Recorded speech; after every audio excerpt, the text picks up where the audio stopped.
Page Tunes read.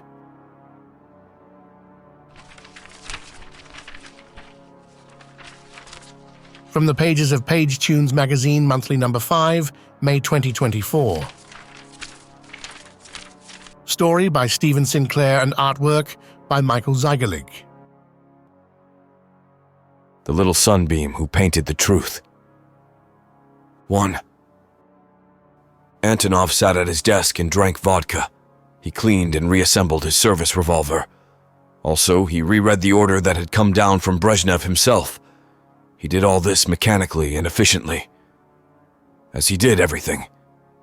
What he resolutely didn't do was look at the file that senior researcher Belov had titled The Never Never Pictures. It lay unlooked at besides the bottle and glass. Half the order from the General Secretary had already been carried out. The order read, "Liquidate case designate Sunbeam with extreme prejudice.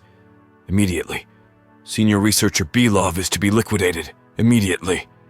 Extreme prejudice. All material, repeat all material, relating to case designate Sunbeam is to be destroyed. This is a priority order of the Supreme Soviet." He had shot Belov himself, although he could have ordered one of his men to do it. And he'd done this even though the man had been his friend and had fought alongside him in the great patriotic war against the fascists, even though he had loved Belov as a brother. This was part of the reason Antonov was weeping. He thought to himself what a sight I would be. If anyone looked, these tears would look either completely ridiculous or completely horrific, because they don't belong on the face of a man like me. I look exactly what I am. A peasant son of Russia. A granite-faced veteran soldier. Then again, he reflected, that's probably only what a foreigner would think. An American or Frenchman, an Englishman. My own kind would understand all too well, and perhaps say the old proverb, what does a Russian want with greatness, when all he desires is tragedy? The present situation was certainly tragic, he reflected, but it wasn't tragic because he had just shot his best friend, nor was it because case designate Sunbeam was a 10-year-old girl called Tatiana. It was tragic for very different reasons. 2. Tatiana had come to the attention of the KGB over a year before, and through them to the notice of the department that was headed by Belov and himself, a department that was simply known as sensory research. Antonov was officially head of security, but as he was also KGB himself, his remit was somewhat more extensive. The girl was a resident of an orphanage. It was common knowledge that in the workers' paradise the state orphanages were particularly hellish places.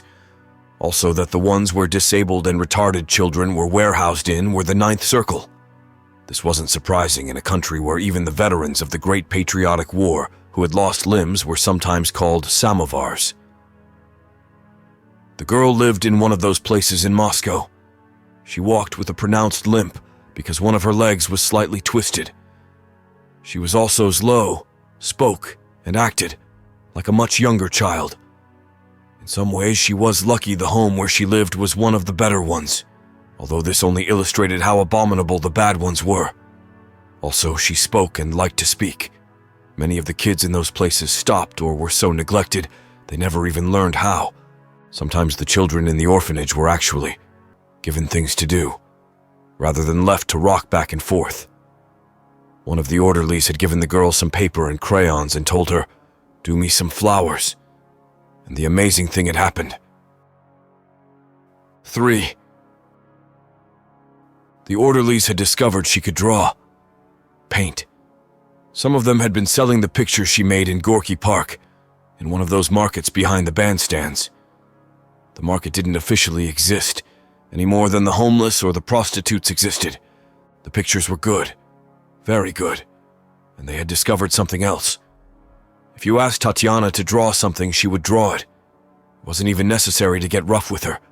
Usually, she wanted to draw, wanted to paint. She could produce them very quickly. Could deliver the goods, as one of them put it. One of the nurses who was involved had said, "Paint a Siberian tiger," and the girl had.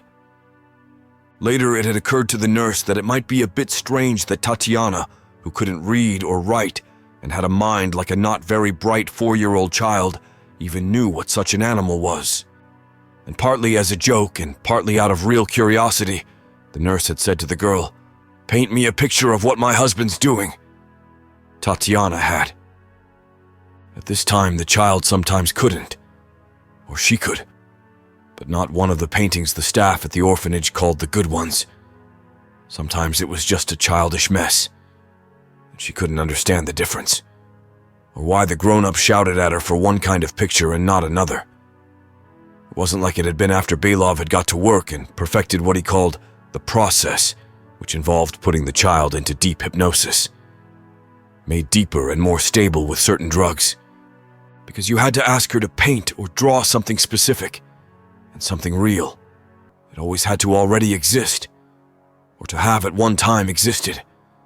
And the times when the child couldn't had explained some of the cigarette burns on the little girl's arms, and other marks. Those marks were one of the main reasons Antonov, Belov, and their entire personnel, both military and scientific, were very happy that the staff of State Orphanage No. 7 had been taken into this very complex, interrogated with severe methods, and then shot. Because Tatiana had painted the nurse's apartment, her husband and the nurse's best friend, and she'd painted a picture that left no doubt about what had been going on. Even a birthmark the man had that was only visible when he had no trousers on. The nurse had tried to kill the man and her now former best friend, and when the police got involved, it came to the attention of the KGB. 4. The complex where the child had been taken to live, and where the staff of State Orphanage No. 7 had made their briefer visit, was located deep in and deep under the Siberian wilderness, just above the Arctic Circle. There was no way in or out except by air via the airbase built above it.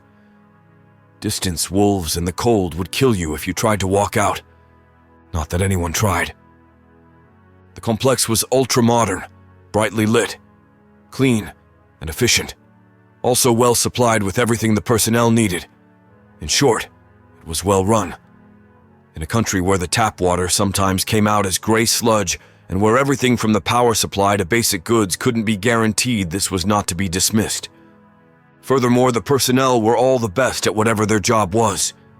Even the permanent Soviet personnel, normally notorious for the skill with which they stole as much possible, whilst doing as little as possible, were well motivated. This was Antonov and Belov's doing. The two men had discussed things during the war. They had decided they trusted each other. Also that the system and ideology they served belonged in a latrine trench, and that they would help each other to subvert that system by loyally serving it, whilst manipulating it from within. Together they were a formidable team, made more formidable by the fact they had long since not had to saying anything out loud about what they were doing, most of the time. They were also both too clever to confuse their actions with a desire for actual change in the system. It was entirely for their own benefit. 5. Tatiana had become case designate SUNBEAM, and the official and highly secret property of the Soviet state. She was very happy in the complex. Now she always had enough to eat and drink, and these were always nice things. It was also always nice and warm, not like before. Also, nobody hurt her now. Tatiana loved her Uncle Belov. He wanted her to draw and paint pictures in a big room, and he was always pleased with them. And she also loved her Uncle Antonov, who was a big soldier man. He didn't dress like her Uncle Belov, who always wore a funny white coat. In fact, she loved all the grown-ups in this place. There was always a nice lady to look after her all the time. She had a nice soft bed and lots of toys. When Belov presented her with a black kitten, her squeals of delight, her joy had been boundless. 6. 6 months before Antonov had stood, face impassive at the back of the conference center in this very complex. Internally, he had been grinning and laughing at the reaction of the audience as Belov gave his report, played them the film. The audience had included 3 Politburo members, 5 generals and various scientists and party functionaries. Antonov had thought he'd spotted some of them begin to make the sign of the cross, before remembering themselves. He'd found it delightful. He remembered Belov's words. This is the part of the process that I call priming. As you can see, case designate SUNBEAM has been injected with nothing more than a combined stimulant and sedative. Also, a very mild hallucinogen. Full details are in the report before each of you. The subject has also been placed by me in a state of deep hypnosis.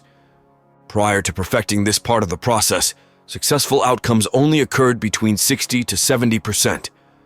As you can see, we are now up to between 80 and 90%. At Belov's signal, the projectionist restarted the film. Belov and the little girl in the room besides her living quarters, her black kitten contentedly asleep on her lap. The girl sat unmoving, face blank. The senior researcher was giving her precise instructions. In a quick staccato voice, he used vocabulary that Tatiana couldn't possibly have understood. Another signal, the film stopped. Case designate SUNBEAM is now primed. We now move to the second phase. The subject's psychic abilities have been deliberately focused through subconscious means. They are in a kind of latency. The next stage is activation. Before we move to activation, I would like to thank our political officer. He helped us select those non-sensitive samples of SUNBEAM's finished work to show to Soviet artists, psychologists, and other experts. This revealed one of the most interesting subsidiary results.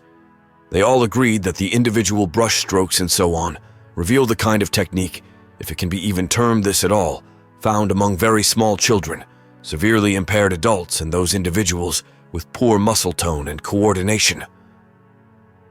Exactly how these translate into the clear and remarkable results SUNBEAM produces was and is something they could not agree upon. Both Antonov and Belov hated the commissar. Both knew how to manipulate him, fear and vanity. We now move to activation. On the film, the child played happily with Belov. They played with a ball. Quietly, in simple language, he told her what he wanted her to paint. She was pleased and laughed happily. Tatiana loved her cat and liked to paint him, and she loved Belov. The animal was taken from the subject and placed in a room with a copy of the test image on the wall behind it. As a control, animals of the same kind were placed in other rooms, with both the same picture and various others. I especially ask you to note that as another control case, designate SUNBEAM was given no relevant information. Then case designate SUNBEAM was asked to paint the animal and where it was. On the screen, the child painted. She was very happy and at ease. She and her uncle Belov were playing a game with her cat. It took Tatiana about half an hour. How this was even possible was the least remarkable thing. On the screen, they watched as she painted her cat asleep on the floor of a room empty, other than for a huge copy of Rembrandt's The Night Watch on the wall behind the sleeping animal. In Tatiana's picture, she had reproduced this exactly. The Rembrandt had bent the test image. As an example of so-called distance painting, this was a remarkable result, as I'm sure you'll all agree. But even more useful and extraordinary outcomes were soon obtained. The same process. But this time, Belov asked Tatiana to paint the room where he's going to take her cat, the next day. As a control, there are 4 rooms. Only one of these has a copy of a picture in it. In this case, Bosch's Garden of Earthly Delights. She paints this. This is a successful result. On the screen, Antonov and Belov walk into Tatiana's room. Antonov gives her back her cat. She hugs the big soldier man and gets him the childish picture she's made, giggling at his thanks. 2 men holding the hands of a little girl. She'd included the cat. 7. We now move to our most important results, which I have designated as field tests. Again, I would like to thank our political officer for his help. His tireless work liaising with the Central Committee has been invaluable. The first field test had elicited cheers from the audience, rapturous applause. It had been difficult to get Vietnamese cooperation without interference from the Chinese, as it always was. But it had been done. Case designate SUNBEAM had painted a picture of a jungle clearing, also a series of dates and numbers. Although Tatiana couldn't understand things like that, any more than she could read or write.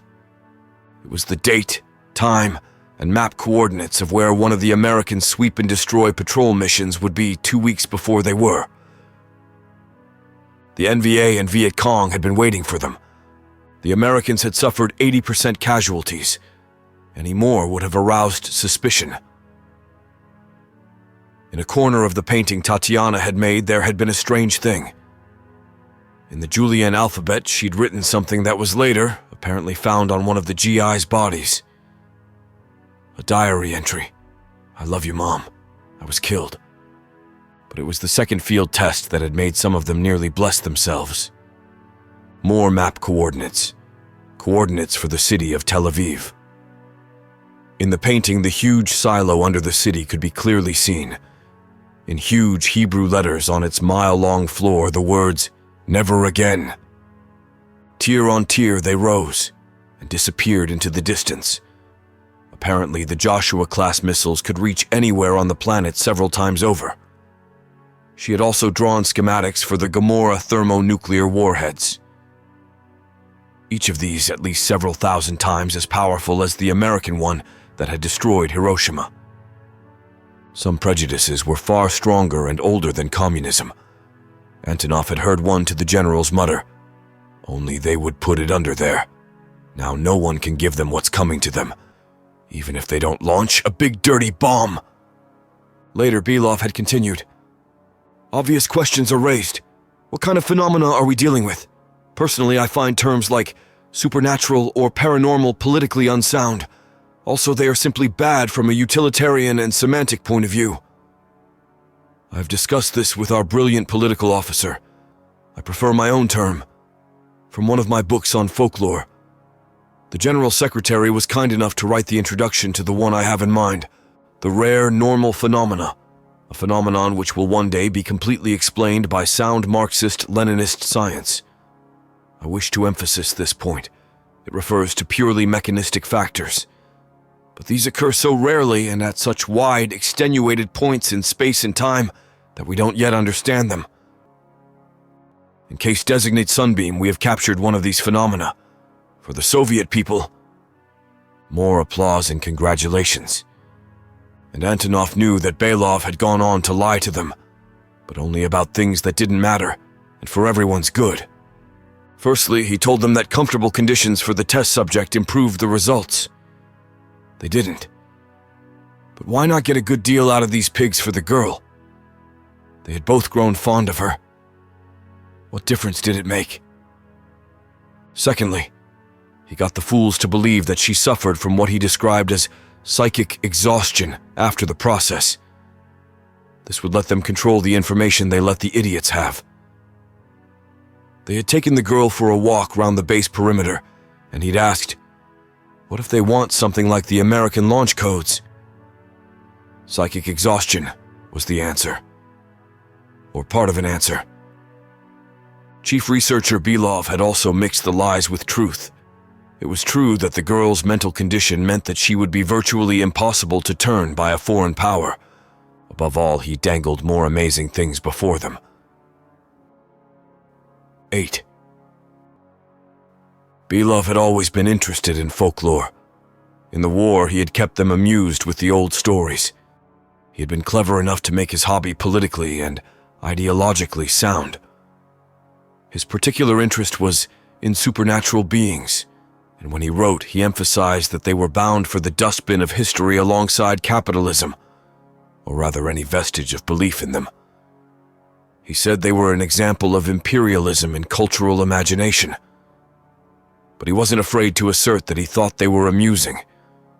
All this made people think him a good, robust communist, while giving them an excuse to enjoy it as well. His theory of the rare normal had party sanction. Besides, it was just a hobby.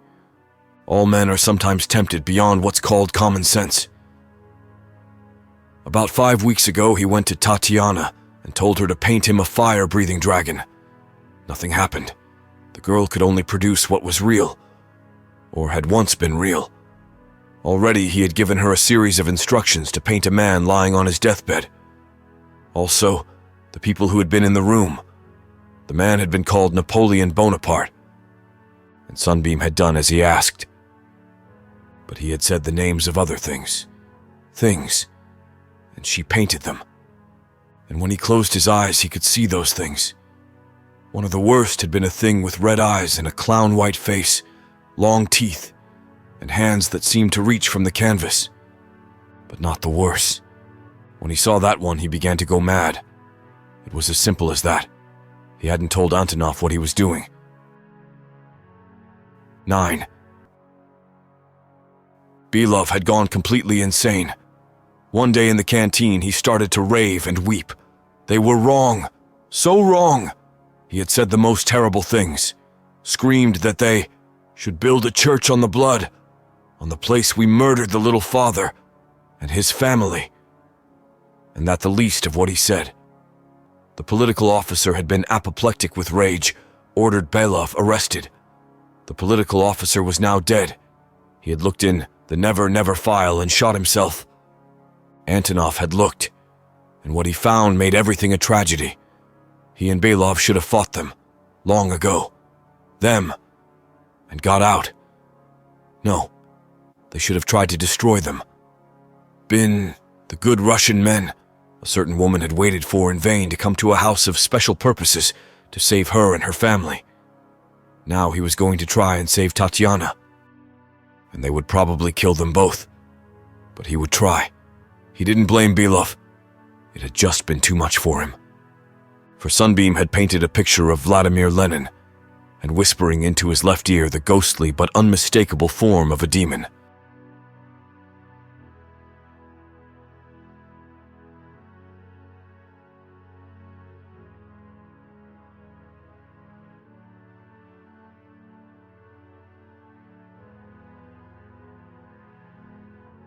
If you've been captivated by the magic of this audiobook, here's how you can immerse yourself even further and support the creation of more enthralling tales for your enjoyment. Unlock the ultimate listening journey with a yearly subscription on pagetunes.com. No interruptions, ad-free, and exclusive access to the full library of audiobooks and ebooks. Download and enjoy captivating stories offline, anytime, anywhere. Whether through subscription or individual purchases, you play a vital role in bringing more enchanting stories to life. Explore the merch store. From cozy hoodies to stylish mugs and much more, every purchase directly contributes to crafting more thrilling tales for your pleasure. Thank you and happy listening.